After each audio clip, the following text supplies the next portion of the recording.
నమస్తే, నేను హారిక. ఏపీ రాజకీయాల్లో ప్రతిరోజు ఏదో ఒక మలుపు జరుగుతూనే ఉంది.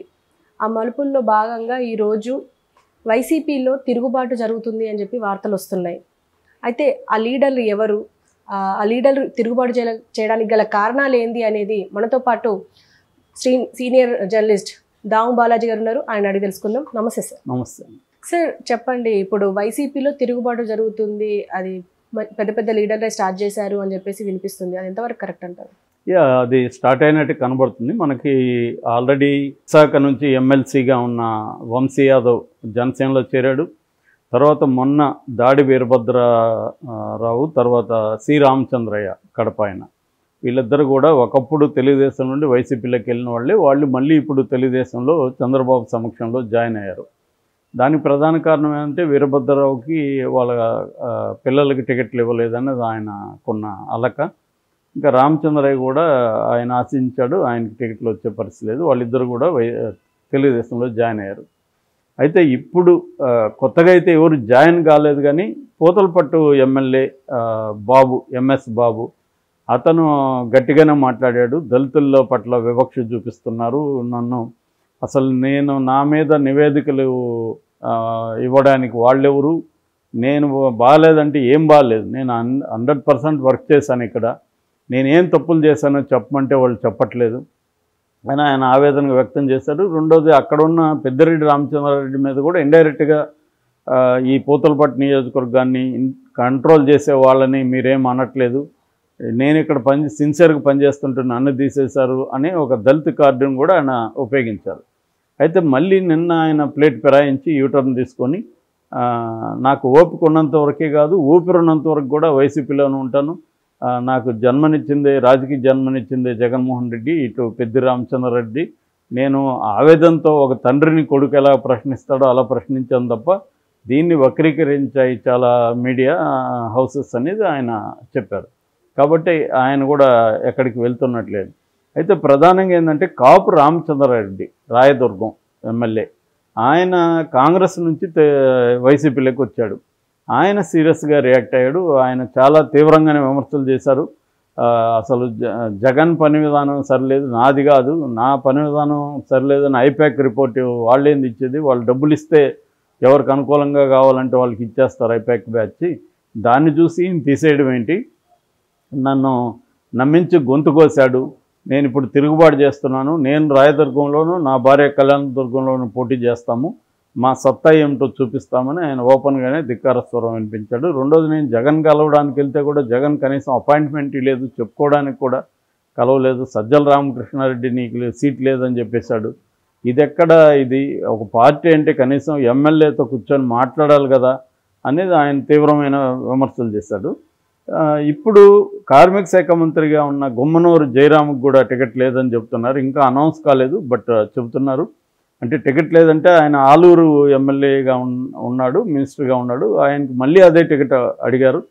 బట్ జగన్ ఏమో నువ్వు కర్నూలు ఎంపీగా పోటీ చేయమని సజెస్ట్ చేసినట్టు, ఈయనకేమో దాని మీద ఇంట్రెస్ట్ లేనట్టు చెబుతున్నారు. ఇంకోవైపు నర్సారావుపేట ఎంపీ లావు కృష్ణదేవరాయలు, రత్తయ్య వాళ్ళ అబ్బాయి, విజ్ఞాన్ రత్తయ్య ఉన్నాడు కదా వాళ్ళ అబ్బాయి, తను ఇప్పుడు నర్సారావుపేట నుంచి ఎంపీగా ఉన్నాడు. తనని గుంటూరు నుంచి పోటీ చేయమంటున్నారని చెప్తున్నారు. ఆయనకేమో నాకు ఇంట్రెస్ట్ లేదు, నాకు మళ్ళీ ఇక్కడే ఇస్తే నేను పోటీ చేస్తాను, కానీ గుంటూరు నుంచి నేను పోటీ చేసే పరిస్థితి లేదని ఆయన చెప్తున్నాడు. సో ఇలాంటి ఇంకా మనం చాలా వినబోతాం. ఇప్పటి వరకు 38 మందిని మాత్రమే అనౌన్స్ చేశారు, ఇంకా ఉన్నాయి కదా వరుసగా. సో ఇంకొక 34 మంది రోజు మనం ఇట్లాంటి ఏదో ఒక ధిక్కార స్వరం వింటూ వస్తాం.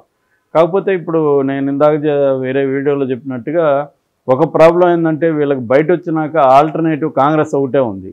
రేపొద్దున మళ్ళీ కాంగ్రెస్ తెలుగుదేశంతో కలవదని కూడా గ్యారంటీ లేదు. ఎందుకంటే Chandrababu option A BJP, option B Congress, ఈ రెండు పెట్టుకొని కూర్చున్నాడు. అందుకనే ఒక పక్క బీజేపీ వాళ్ళతో మంతనాలు చేస్తున్నాడు, ఇంకొక పక్క కాంగ్రెస్ వాళ్ళతో కూడా మంతనాలు చేస్తున్నాడు. సో ఈ కాంటెక్స్ట్లో షర్మిల రావడం వల్ల ఒక ఉత్సాహం అయితే ఉంది వైసీపీ రెబల్స్లో. మనకు కనీసం ఒక ఆల్టర్నేటివ్ దొరికింది, ఆమె వెంట పోవచ్చు మన అన్న ఒక ఇది ఉంది. జగన్ మీద కూడా కోపం ఉంటుంది ఇప్పుడు, ఎందుకంటే వీళ్ళందరూ ఎవరికి వాళ్ళు నేను బాగా పనిచేయలేదని ఎవరు కూడా అనుకోరు కదా, నేను బ్రహ్మాండంగా పనిచేస్తాను, మళ్ళీ నేను గెలుస్తానని అనుకుంటారు. కానీ జగన్ ఇప్పుడు జగన్ ప్లేస్లో ఎవరున్నా కూడా గెలిచే వాళ్ళకి ఇవ్వాలనే జగన్ కూడా అనుకుంటాడు. ఆయన పైగా ఒక నివేదిక ఏమి తీసుకోలేదు. ఇటుపక్క ఐపాక్, తర్వాత నేషనల్ లెవెల్లో కొన్ని మీడియా హౌసులతో చేయించుకున్నాడు, ఒక పక్క ఇంటెలిజెన్స్ ఏజెన్సీతో చేయించుకున్నాడు, ఇంకొక చెవిరెడ్డి భాస్కర్ రెడ్డి టీం చేశారు. ఇలాగ 4 రకాల సర్వేలు తీసుకొని తనకు కూడా ఒక అండర్స్టాండింగ్ ఉంటుంది కాబట్టి దీన్ని బేస్ చేసుకొని ఆయన ఒక అసెస్మెంట్లో ఎవరు ఉంచాలి, ఎవరిని తీయాలి, ఎవరిని ఎక్కడికి షిఫ్ట్ చేయాలనేది చేస్తున్నాడు. ఇది ఒక ప్రయోగం అని చెప్పవచ్చు. ఆ ప్రయోగం సక్సెస్ అవ్వచ్చు, ఫెయిల్యూర్ అవ్వచ్చు, కానీ అతను ఒక పద్ధతి ఎంచుకొని వెళ్తున్నాడు. దానికి ఒక రకంగా తెలంగాణ ఎన్నికలు కూడా తన బలం చేకూరింది. యాక్చువల్గా తెలంగాణ ఎన్నికల ముందే జగన్ ఆ ప్లాన్ స్టార్ట్ చేశాడు. కాకపోతే తెలంగాణ ఎన్నికల్లో తన అభిప్రాయమే కరెక్ట్ అనేది ఇంకొకసారి అతనికి నిరూపితమైంది. ఎందుకంటే ఇక్కడ సిట్టింగుల మీద వ్యతిరేకత కూడా బీఆర్ఎస్ ఓడిపోవడానికి ఒక ప్రధాన కారణంగా పనిచేసింది. సో ఆ రకంగా చేస్తున్నప్పుడు ఖచ్చితంగా రెబల్స్ అవుతారు. అవన్నీ కూడా జగన్ ఊహించే దీనికి నిర్ణయాలకు వచ్చుంటాడు. ఎందుకంటే ఎవడైనా రెబల్ అయితే దానివల్ల ఎంత నష్టమో, అతను ఎక్కడికి పోవచ్చు, ఇవన్నీ కూడా వాళ్ళు కూడా వర్క్ చేసుకొని అది పోయినా కూడా పర్లేదు, రెబల్ అయినా పర్లేదు అనే నిర్ణయం తీసుకుంటారు. రెబల్ అయితే నష్టం అనుకున్నప్పుడు వాళ్ళని తీలేరు వాళ్ళు కూడా. ఇక్కడ ఏంటంటే జగన్ రాగద్వేషాలకు అతీతంగా ఆబ్జెక్టివ్గా గెలుపు అనేది క్రైటీరియా. ఎందుకంటే ఇవాళ టఫ్గా ఉంది పరిస్థితి. జనసేన తెలుగుదేశం కలవడంతో ఒక సిచ్యువేషన్ అంత ఈజీగా అయితే లేదు. రెండోది ఏంటంటే ఈజీగా ఉన్నా కూడా అతి విశ్వాసానికి, ఆత్మవిశ్వాసానికి వెళ్ళకూడదు అనేది జగన్కు ఉంది. కేసీఆర్ కూడా అదే సలహా ఇచ్చాడని చెప్తున్నారు. చివరి వరకు జనంలో ఏం అభిప్రాయం ఉందో బయటికి తేల్చరు వాళ్ళు, చివరి వరకు కూడా వాళ్ళు బయటపడరు. కాబట్టి నువ్వు జాగ్రత్తగా ఉండు, ఎక్కువ ఆత్మవిశ్వాసానికి వెళ్ళొద్దు అని కేసీఆర్ కూడా తన అనుభవం నుంచి చెప్పినట్టుగా ఉంది. ఎందుకంటే కేసీఆర్ విశ్రాంతి తీసుకుంటున్నాడంటే ఆయన ఊరికే ఉంటారుగా, మొత్తం అసలు ఎక్కడెక్కడ ఫెయిల్యూర్ జరిగింది, ఏమేమి తప్పులు జరిగాయి, ఇవన్నీ సమీక్షించుకోవాలి. ఎందుకంటే లోక్సభ ఎన్నికలు దగ్గరలోనే ఉన్నాయి కాబట్టి తన అనుభవాల నుంచి కేసీఆర్ కూడా దాదాపు 1 అవర్ పాటు జగన్తో విడిగా మాట్లాడినట్టు తెలిసింది. ఆయన ఎటువంటి సలహాలు కూడా ఇచ్చినట్టు తెలిసింది. జగన్ కూడా అడుగుతాడు కదా, మీ అసెస్మెంట్ ఏంటి, ఏం జరిగింది, ఇవన్నీ అడుగుతాడు కదా. సో ఈ కాంటెక్స్లో జగన్ నిర్ణయాలు తీసుకుంటున్నాడు. దీనివల్ల ఖచ్చితంగా రెబల్స్ అయితే పెరుగుతారు. ఇటు తెలుగుదేశం మీడియా ఏంటంటే దాన్ని ఇంకొంత ఓవర్ బ్లోఅప్ చేస్తుంది. పెద్ద ఎత్తున తిరుగుబాట్లు వస్తున్నాయని. ఇప్పటివరకైతే ఒక వంశీ యాదవ్ వెళ్ళాడు, ఈ రామచంద్రయ్య, దాడి వీరభద్రరావు చేరారు. ఈయన కాపు రామచంద్రారెడ్డి మాత్రమే ఇప్పటివరకు ఈ 38 మందిలో. మిగతా వాళ్ళంతా కూడా కొంత ఇనిషియల్గా ఆగ్రహం వెళ్ళబుచ్చినా మళ్ళీ సర్దుకున్నారు. మనకి వేరే మార్గం లేదురా బాబు అన్నట్టుగా సర్దుకున్నారు. అంటే జగన్ ఓడిపోతాడని కానీ 100% నమ్మితే మాత్రం పెద్ద ఎత్తున వలసలు వస్తాయి.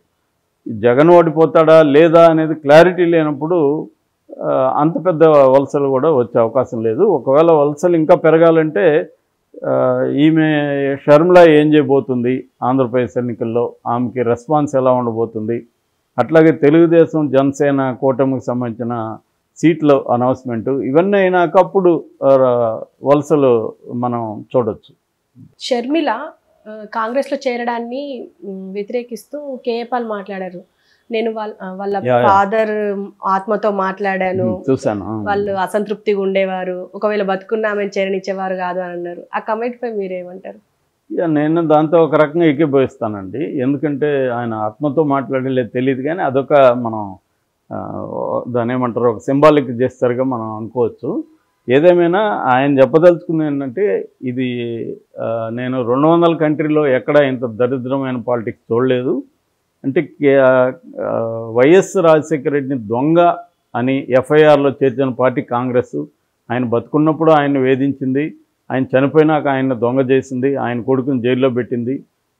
అటువంటి కాంగ్రెస్ పార్టీలోకి ఈ షర్మిల, ఆ వైఎస్ రాజశేఖర రెడ్డి కూతురు ఎలా జాయిన్ అవుతుంది అనేది ఆయన ప్రశ్నించారు.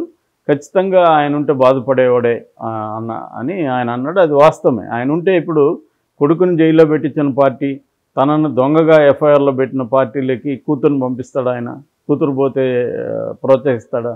ఈమె రివర్సల్ ఏం చెప్తుందంటే, మా నాన్నకి చివరి కళ రాహుల్ గాంధీని చేయడం అని. కానీ కొడుక రాహుల్ అన్నప్పుడు ఆయన ఎవరి వైపు ఉంటారు? కొడుకు వైపు ఉంటారు. రెండోది తనకేమన్నా గౌరవం ఇచ్చిందా కాంగ్రెస్ పార్టీ, తనను ఓన్ చేసుకునిందా, ఓన్ చేసుకోలేదు. ఇప్పుడు వాళ్ళకి అవసరం కాబట్టి మళ్ళీ మా రాజశేఖర రెడ్డి మా వారసుడు అంటున్నారు. కాబట్టి ఆయన చెప్పిన దాంట్లో వాస్తవం ఉంది. Okay sir, thank you sir. Thank you.